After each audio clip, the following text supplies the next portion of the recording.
되는데, 오늘 같은 날에 이런 인사를 하고 먼저 시작하도록 합시다. 뭘까요? 메리 크리스마스. 시작! 메리 크리스마스! 네. 이 인사를 하다 보면요, 그냥 기분이 좋아집니다. 왜냐하면 왠지 선물 받은 느낌이 들어서 그런 것 같습니다. 오늘은 제가 여러분들과 함께 말씀을 통해서 선물을 좀 나눠드리고 싶습니다. 그래서 오늘은 예배가 좀 기쁨이 있고 또 설레이는 그런 마음으로 우리가 말씀을 들으면서 선물 받는 귀한 시간이 되길 바라겠습니다. 오전에 우리 학생의 예배 때 보니까 우리 아이들이 오늘 선물 교환을 하더라고요. 그러니까 뭐 어떤 아이는 큰 거, 어떤 아이는 작은 거, 그래도요 그 표정들이요 너무 행복해 보였습니다. 왜냐하면 선물 받으니까요. 오늘도 저와 여러분 우리가 이 땅에서 선물 받고 좀 설레는 마음으로 어떤 성탄절 때는 가장 순수한 어린아이와 같은 마음으로 우리가 말씀을 받아들일 수 있는 귀한 시간이 되길 바라겠습니다. 누구든 선물을 좋아하지 않는 사람은 아마 이 땅에 없을 겁니다. 성탄절에 선물 주기 풍습, 이게 언제부터 생겨났을까? 한번 보니까요, 그 유래는 산타클로스라는 분부터 시작됐습니다. 산타클로스란 말은 AD 3세기경 우리 소아시아 지방 미라의 대주교였던 성 니콜라스라는 분이 그가 살았을 때 사랑이 너무 많다 보니까 남몰래 많은 선행을 베풀었습니다. 성 니콜라스의 그 전설이 이어가면서 노르만족에 의해서 유럽으로 전해지면서 프랑스에서 성탄절 전날 가난한 아이들에게 선물을 주는 풍습이 생겼다고 합니다. 그래서 이 성탄절은 늘 설레이고 늘 선물에 대한 기대감이 있습니다. 성탄절은요, 원래 하나님께서 우리에게 선물 주신 날입니다. 할렐루야. 성탄절은 우리에게 하나님이 귀하게 주신 선물이 있습니다. 그 선물이 바로 무엇일까요? 바로 우리가 너무나도 사랑하시는 예수님이십니다. 오늘 본문 6절 말씀에 보니까요, 이는 한 아기가 우리에게 낳고 한 아들을 우리에게 주신 바 되었는데 라는 말씀이 있습니다. 주신 바 되었다는 말씀이 뭘까요? 그러면 받은 사람이 있겠죠. 바로 예수님이 바로 하나님이 주신 선물이라는 의미입니다. 로마서 8장 32절 말씀을 우리 한번 읽어보도록 하겠습니다. 읽겠습니다. 시작. 자기 아들을 아끼지 아니하시고 우리 모든 사람을 위하여 내어주시니가 어찌 그 아들과 함께 모든 것을 우리에게 주시지 아니하겠느냐. 아멘. 주신다는 거, 이것이 무엇일까요? 바로 선물이라는 얘기입니다. 자, 그 다음에 우리가 너무나도 잘 아는 말씀이죠.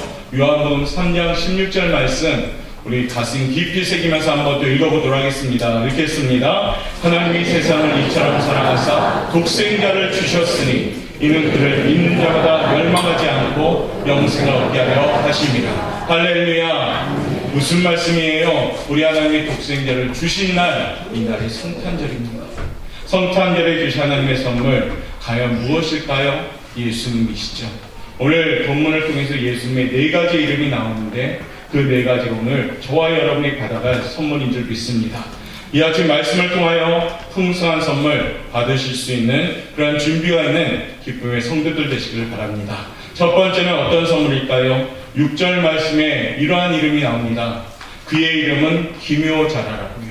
한번 다 같이 우리 외쳐봅시다. 하나님의 선물은 지혜의 선물입니다. 제일 먼저 우리가 받을 선물이 뭡니까? 지혜라는 선물입니다. 기묘자라는 뜻은 모사라는 뜻과 함께 지금 말씀드리고 있는데, 모사는 왕의 곁에 있어 지혜를 훈수하는 우리 유명한 제갈공명과 같은 사람들을 말합니다.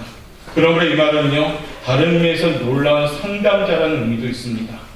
그것을 뒷받침해주는 말씀이 요한복음 14장 16절 말씀인데요. 한번 읽어보겠습니다. 내가 아버지께 구하겠으니 그가 또 다른 보혜사를 너희에게 주사 영원토록 너희와 함께 있게 하리니 그는 진리의 영이라. 아멘. 자, 내가 아버지께 구하겠으니 그가 또 다른 보혜사를 우리에게 주셨습니다. 여기 다른 보혜사라는 표현을 잘 주목해 봅시다.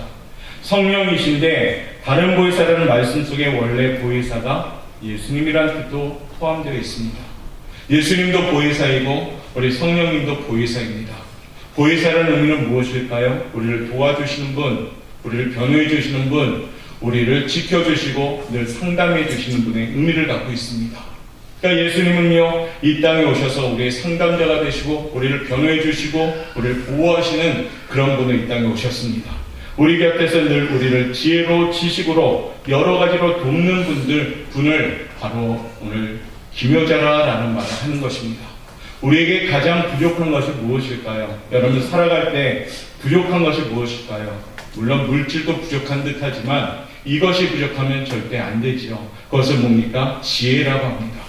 한 해를 돌아보며 지내놓고 보니까 여러분들 삶이 어리석었던 삶이 아닌지 한번 돌아볼 수도 있겠지요. 그러니까 교육을 받고 많은 경험을 가졌다 할지라도 우리는 항상 부족합니다. 성경은 지혜가 제일 있다라고 말씀하시면서 너희가 지혜를 가질 것을 우리에게 당부합니다. 우리 주님이 기묘한 모사가 되시니 예수님만 모시게 된다면요, 우리들 다 하늘의 지혜를 받는 지혜로운 사람이 될 줄 믿습니다. 성탄절에는요, 이와 같은 지혜로운 사람으로서 우리가 선물 받는 성도들 되길 바랍니다. 고린도전서 1장 30절부터 31절 말씀에 보면요, 우리 읽도록 하겠습니다. 시작. 너희는 하나님으로부터 나서 그리스도 예수 안에 있고 예수님 하나님으로부터 우리에게 지혜와 의로움과 거룩함과 구원함이 되셨으니 아멘. 그 다음에 이어지는 말이 뭐냐면 기록된 바 자랑하는 자는 주 안에서 자랑하는 것 같게 하려 함이니라 라고 말씀하십니다. 자랑할 수밖에 없는 지혜가 온다는 겁니다. 그걸로 내 자랑하지 말고 예수님을 자랑하라 말씀하십니다. 예수님이 오시면요, 하나님을 아는 지식과 지혜가 함께 옵니다. 세상 살아가는데 필요한 지혜도 옵니다. 세상의 배움 우리가 무시할 수는 없겠죠. 그러나요, 주님의 지혜가 나타날 때 우리가 학자가 되어갑니다. 자, 이사야 50장 4절 말씀의 그 근거를 우리에게 말씀하시는데요, 우리 한번 읽어보도록 하겠습니다. 읽겠습니다. 주 여호와께서 학자들의 혀를 내게 주사 나로 공부한 자를 말로 어떻게 도와줄 줄 알게 하시고 아침마다 깨우치시되 나의 길을 깨우치사 학자들 같이 알아듣게 하시도다. 아멘. 말씀 중에도 있죠. 하나님께서요, 예수님을 통하여 우리를 학자같이 알아듣게 하시는 지혜를 주시는 겁니다. 사랑하는 성도 여러분, 기억합시다. 예수님 오실 때, 그 예수님을 모실 때 우리는 지혜로운 사람이 되는 것입니다. 학식이 아무리 뛰어날지라도요, 경험이 아무리 많을지라도요, 잘 아는 사도 바울은 지혜가 없으므로 무식한 사람이었습니다. 그러나 그가요, 다메섹 도상에서 예수님을 만남을 통해서 그의 영안이 열리고요, 그는 지혜로운 사람이 되었습니다. 세상의 지식으로는 지혜를 갚을 수가 없기 때문에 예수님을 마음에 모시니까요, 지혜로운 사람이 되었던 것입니다. 사랑하는 우리 옥고영학교의 성도님들도요, 이번 성탄절 선물을 지혜를 받는 성도들 되시길 바라겠습니다. 그러므로 지혜로운 성도로서 알아듣는 자로 세움받기를 바랍니다. 예수님을 바로 아는 진짜 똑똑한 성도들이 되시기를 바라겠습니다. 우리 이렇게 한번 옆에 분하고 인사합시다. 예수님 때문에 똑똑합니다. 예수님 때문에 똑똑한 거예요. 우리 옥고영학교 샬롬전도에 우리 어르신들 보십시오. 얼마나 똑똑한지요. 그렇죠? 왜요? 공부를 조금 부족할지라도요, 너무너무 똑똑합니다. 한번 대화를 해보십시오. 젊은 분들이 밀릴 겁니다. 왜냐하면 예수님을 중심에 모시고 인생을 예수님 위해 사시는 분들이기 때문입니다. 그런 분들은요, 오늘 예수님 때문에 똑똑한 역사가 시작될 줄 믿습니다. 자녀가 공부를 잘하길 원합니까? 그러면 그 아이들이 예수님을 모시면 됩니다. 예수님을 마음에 모시는 자녀들은요, 하나님의 영광을 가리우지 않기 위해서 최선을 다하게 됩니다. 당연히 똑똑해질 수밖에 없습니다. 이번 성탄의 선물 첫 번째, 지혜를 소유함을 통해서 모두 다 우리 옥고영학교 성도들은 똑똑한 성도들로 소용받기를 바라겠습니다. 두 번째 선물을 소개하죠. 두 번째 선물은요, 6절 말씀에 예수님을 이와 같은 이름을 소개하죠. 전능하신 하나님이라고요. 두 번째 선물이 이겁니다. 쫓아갈까요? 능력이 선물입니다. 능력이 선물입니다. 우리가 하나님이 주시고 이 땅의 성탄절을 통해서 두 번째 받을 예수님을 통해 받을 선물은 능력입니다. 우리에게 주실 예수님을 전능하신 하나님이라고 표현합니다. 세상을 살아가는 데 있어서 지혜만 있다고 다 되는 것은 아닙니다. 힘도 지식도 물질도 권세도 때로는요, 인내할 수 있는 근력도 필요합니다. 어떤 때는 배경도 필요합니다. 그러나 더 귀한 힘은 뭘까요? 성령의 능력입니다. 성령의 능력이 임하면요, 우리의 마음도 다스려지기 시작합니다. 잠언 16장 32절 말씀 우리 한번 읽어보도록 하겠습니다. 읽겠습니다. 노하기를 더디하는 자는 용사보다 낫고 자기의 마음을 다스리는 자는 성을 빼앗는 자보다 나으니라. 아멘. 우리가 넘어지고 자빠지는 이유 중에 그 출발점이 어디입니까? 마음이거든요. 마음이 준비되지 못하고 마음이 분이 나고 마음이 일단 정리가 안 되면 우리는 그 마음 때문에 넘어지고 자빠집니다. 그런데요, 우리 하나님께서는 우리에게 능력 주시사 마음까지 다스릴 수 있는 능력을 주신다는 겁니다. 가장 어려운 마음이 다스려집니다. 말씀대로 살면 능력이 임하는 줄 믿습니다. 그리고요, 사랑하고 기뻐하고 평안하고 즐거워하는 능력도 우리에게 임한다는 겁니다.